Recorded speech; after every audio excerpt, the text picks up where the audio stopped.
याद है ना आपको, जिसके ससुराल में ससुर और पति कैसे उसका और उसकी सास का अपमान किया करते थे।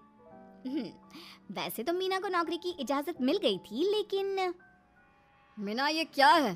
खाना अभी तक नहीं बना। कब से मैं यहाँ बैठा हूँ कि नाश्ता कर लूँ। बस 2 मिनट, वो ऑफिस की एक ईमेल करनी है। तभी ससुर जी आ जाते हैं। मैं कहता था जिस दिन ये फीमेल ईमेल करने लगेगी घर नहीं चलने वाला। तभी सास हाथ में नाश्ते की प्लेट ले आती है। ये लो, सभी उपमा खाओ। गर्मा गर्म स्वादिष्ट उपमा देखकर, वाह माँ जी, 2 मिनट में ये कमाल, क्या बात है। वो आता है ना रेडी टू ईट वाला पैकेट, वही बनाया है। स्वाद बता बहू कैसा है। कल तक जो बीवी पति के नाम से ही कांपती थी, बहू के आ जाने के बाद कैसे उड़ रही है, ये देखकर ससुर जी को आ जाता है गुस्सा। हाँ, पैसे तो पेड़ पर उगते हैं ना, या तेरा बाप दे जा रहा है जो बैठे बैठे पैसे खर्च कर रही है। अरे जरा शरीर चला लिया कर, वरना पता है ना जब मेरा हाथ पड़ेगा तो कैसे काम करती है तू। बहू बेटे के सामने खुद का अपमान सास बर्दाश्त नहीं कर पाती और रोती हुई कमरे में चली जाती है। क्या पापा, क्या जरूरत थी माँ से ऐसे बात करने की? सुबह से कुछ नहीं खाया है, अब जब खाना आया तो रुला दिया आपने। चलिए देखते हैं माँ कहाँ गई। मेरी जूती भी ना जाए उस पागल औरत को देखने। अरे क्या गलत कहा मैंने? बस यही ना कि भाई पैसे बचाओ। अरे कमाने बाहर निकले ना तब पता चले कि कैसे हड्डी गल जाती है। बात तो सही कह रहे हैं पिताजी, माँ को तो बस पैसे उड़ाना आता है। अरे पर माँ ने तो सबके लिए नाश्ता ही बनाया था ना, कौन सा खुद के लिए गहने खरीदे थे। खैर, बहू समझ जाती है कि सारा मामला कमाई का ही है, क्योंकि सास कुछ करती नहीं, कुछ कमाती नहीं, तो ससुर जी उन पर हावी रहते हैं। फिर क्या था, अब थी बारी बहू की। माँ जी, दरवाजा खोलिए, देखिए मैं उपमा लेकर आई हूँ, गर्मा गर्म खा लेते हैं। सास कमरा खोल देती है। सामने खड़ी होती है बहू, हाथ में उपमा की प्लेट लेकर। बहू सास की सूजी आंख देखकर समझ जाती है कि मामला गड़बड़ है। वो बात पलटते हुए कहती है, माँ जी वो आपकी काली साड़ी पर काला ब्लाउज है ना, वो प्लीज़ मुझे दीजिए। मुझे कल ना काली साड़ी पहनी, लेकिन कोई ब्लाउज ही नहीं है। सास बहू की बात में अपना गाम भूल जाती है। हाँ हाँ बहू, क्यों नहीं, वो तो मैंने अपने हाथों से डिज़ाइन किया था। चल अभी निकाल कर देती हूँ तुझे। सास बहू को ब्लाउज निकाल कर दे देती है। फिर अगले रोज, माँ जी आज तो ऑफिस में कमाल ही हो गया, पता है क्या, सारी सहेलियों ने घेर लिया, पूछ रही थी ब्लाउज कहाँ से खरीदा। मैंने भी बोल दिया मेरी सास से सिलाया, वो भी खुद डिजाइन करके। ये तो वही बात हो गई कि झोला छाप डॉक्टर की दवाई काम कर गई। अरे बहू, ये तो बस ऐसे ही बना दिया था। लेकिन माँ जी आपको पता है, ये देखिए 2 लोगों ने तो मुझे कपड़ा भी दे दिया और नाम भी, सेम टू सेम डिजाइन का ब्लाउज बना दो, और बदले में ये 2000 रुपए। हाथ में 2000 देखकर सास की तो आंखें फटी की फटी रह जाती है। अरे बहू, ये तो कमाल ही कर दिया। ये काम तो मैं कल तेरे ऑफिस जाने से पहले ही खत्म कर दूंगी। सच्ची माँ जी, कैसे, इतनी जल्दी? अरे बहू, वो बस नाप है ना, उसी के आकार का काट काट कर डिजाइन ही तो देना है। ये तो मेरे बाएं हाथ का खेल है। अगले रोज बहू ऑफिस जाती है और फिर शाम को 2 ब्लाउज ले आती है। अरे बहू, क्या बात है, लेकिन इसकी डिजाइन। बहू फोन में सास को डिजाइन दिखाती है।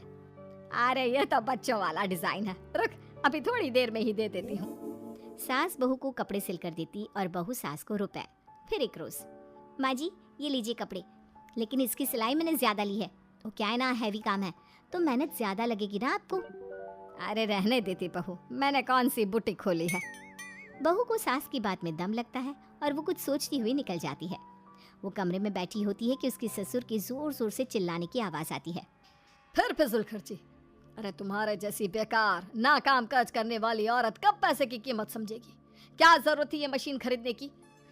अरे वो मैंने EMI में ली है, आपको पता है ना कपड़े सिलने का कितना शौक है मुझे। हाँ तो क्या दर्जी बनोगी, लोगों को पकड़ पकड़ कर नाप लोगी? अरे कुछ तो शर्म करो। तभी बहू आ जाती है, उसके हाथ में चाबी होती है।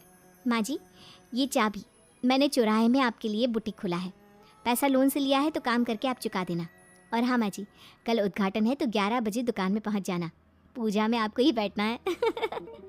ये सुनकर ससुर जी आग बुबला हो जाते हैं। कहीं नहीं जाएगी ये, इस घर की औरतें बाहर नहीं निकलती। तू तो इंजीनियर है इसलिए तुझे इजाजत दे दी, लेकिन ये तेरी सास 4 अक्षर नहीं आते इसको। अरे रहने दे, क्यों पैसा बर्बाद करवा रही है। सास को डांटने की आदत ससुर जी को जो लग चुकी थी। सास बहू की ओर देखती है, तो माँ जी कल वक्त से तैयार रहना। ससुर जी, आप ही तो माँ जी को कहते थे ना उन्हें पैसे की कदर नहीं है, तो अब वो खुद ही कमाने जा रही हैं। अरे और क्या पापा, देखिए मीना ने कितना अच्छा बुटीक खुला है माँ के लिए। अरे रहने दो, ये कुछ नहीं कर पाएगी, गंवार कही की। ससुर की रजामंदी ना होने के बाद भी सास काम करती है, लेकिन ससुर भी ससुर होता है। एक रोज सास देर से घर आती है। कहाँ घूम रही थी? या कोई वक्त है घर आने का? घर का ठेका क्या आप मर्द लेंगे? अब लगोगी रसोई में, क्योंकि तुम्हारी बहू रानी भी नहीं आई अभी तक। पापा, आज बाहर से ही मंगवा लेते हैं। आज बहुत ज़्यादा काम था, किसी की शादी का पूरा कपड़ा सिलना था। कल उन लोगों की ट्रेन थी, खुद बैठ कर काम करवा कर गए हैं। बहू, ये पैसे हैं आज के गल्ले के, ज़रा संभाल ले। ससुर देख रहा होता है कि कैसे कल तक जिस औरत को वो बुरा भला कहकर डरा कर रखता था, वो आज उससे ज़्यादा कमा रही है। देखते हैं कितना दिन कमाती है। ससुर अब रोज़ कोई ना कोई ऐसा काम करता है जिससे सास का काम बंद हो जाए।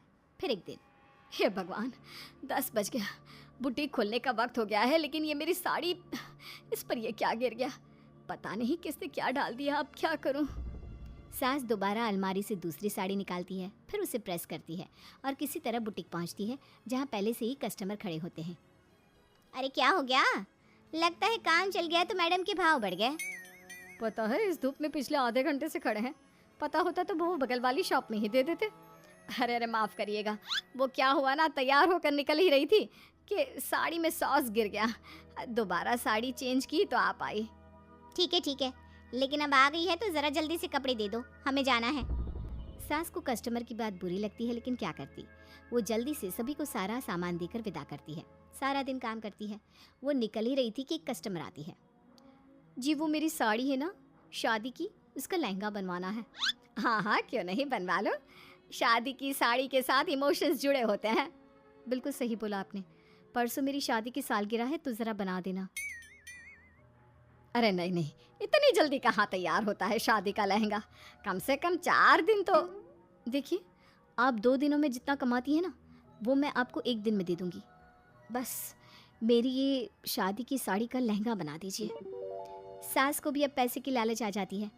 वो सोचती है कि वैसे भी कोई अर्जेंट काम नहीं है तो वो मैनेज कर लेगी।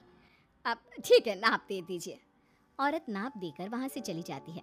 सास सोचती है कि घर जाकर रात में काम करेगी। ये सोचकर वो उस औरत की शादी की साड़ी घर ले आती है। वाह, अब काम घर पर भी ले आ रही हो। हाँ, लेकिन घबराइए नहीं, घर के काम में कोई असर नहीं होगा। सास घर का काम करती है, बहू के साथ खाना बनाती है, खिलाती है, और फिर क्या बात है सासू माँ, बड़ी जल्दी जल्दी काम कर रही हैं आज। सास बहू को सारी बात बताती है। क्यों माँ जी, इतनी भी क्या मेहनत करना? अरे बात सिर्फ पैसे की नहीं है, बल्कि उस बेचारी औरत की इमोशंस की भी थी। ये उसकी शादी की साड़ी है ना। ससुर पास खड़ा सब सुन रहा था। अब देखो, बहुत काम करने का शौक है ना, कैसे भरे बाजार तुम्हारी दुकान खुद तुम बंद करोगी। जब सास पूरी रात काम करके सुबह लेटती है, मौका देखकर ससुर कैंची से साड़ी को काट देता है।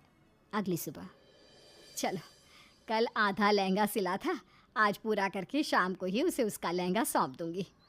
लेकिन ये क्या, सास जैसे ही लहंगा उठाती है, लहंगा तो फटा होता है। वहीं ससुर छुपकर सास को देख रहा था। हाय रे, ये किसने किया? ससुर छुपकर हंस रहा था। बहू देख लेती है और ससुर के पास जाती है। पिताजी, आपसे ऐसी छोटी हरकत की उम्मीद नहीं थी। आप खुद ही दुकान बंद करेगी। ससुर वहाँ से चला जाता है। सास भी वहाँ आ जाती है। वो समझ जाती है कि उसके पति ने ही साड़ी पर कैंची चलाई है। लेकिन फिर शाम को, जी वो मेरा लहंगा तैयार हो गया? हाँ जी, मैं तो कहती हूँ कि आप एक बार लहंगा पहन कर भी देख ले। औरत लहंगा पहन कर आती है और खूब खुश हो जाती है। अरे ये लहंगा है ना अंकल जी कमाल का, आंटी जी ने बनाया है, बिल्कुल लेटेस्ट डिज़ाइन। औरत सास को ढेर सारे पैसे देकर चली जाती है। लेकिन मैंने तो ये औरतों का फैशन है, कहीं से सिल दो या कहीं से काट दो, फैशन ही होता है। चलिए, शाम का खाना मेरी तरफ से। आज आपका जन्मदिन है ना, रिटर्न गिफ्ट तो बनता ही है।